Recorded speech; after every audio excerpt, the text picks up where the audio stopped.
Misbahul Jannah SH, salah satu penyuluh agama Islam non-PNS yang aktif di Kementerian Agama Kabupaten Aceh Timur, Kecamatan Julu. Baginya menjadi seorang penyuluh agama Islam mempunyai tugas yang mulia dan rasa tanggung jawab yang luar biasa, apalagi mensyiarkan agama Islam yang berhadapan langsung dengan masyarakat.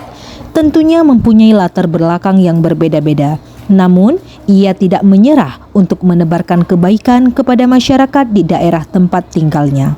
Wanita kelahiran Aceh Timur ini pernah mengabdi di perguruan tinggi yaitu Institut Agama Islam Negeri Langsa berpredikat cum laude dengan fakultas yang diambilnya Syariah Muamalah. Sejak diangkatnya menjadi penyuluh agama Islam pada tahun 2017 sampai sekarang ini, beliau juga pernah mengikuti diklat keagamaan pada tahun 2018.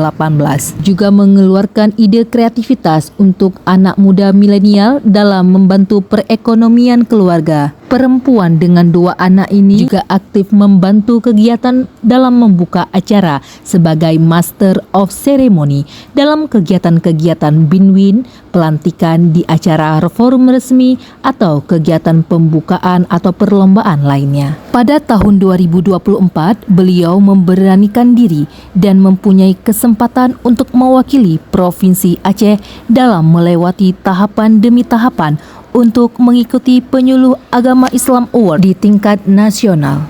Misbahul Jannah SH terpilih menjadi salah satu 8 peserta penyuluh agama Islam Award dari Provinsi Aceh dalam kategori pemberdayaan ekonomi umat. Dalam kesempatan itu, beliau diperintahkan untuk memberikan bingkisan dari perwakilan kabupatennya untuk memberikan kepada Bapak Kanwil Aceh, yaitu berupa kerajinan tangan yang dibuat dengan tangannya sendiri. Bahwa pemberdayaan ekonomi umat di Aceh Timur terselenggara dengan baik dan pastinya dipelopori oleh Ibu Misbahul Jannah. Kita berikan tepuk tangan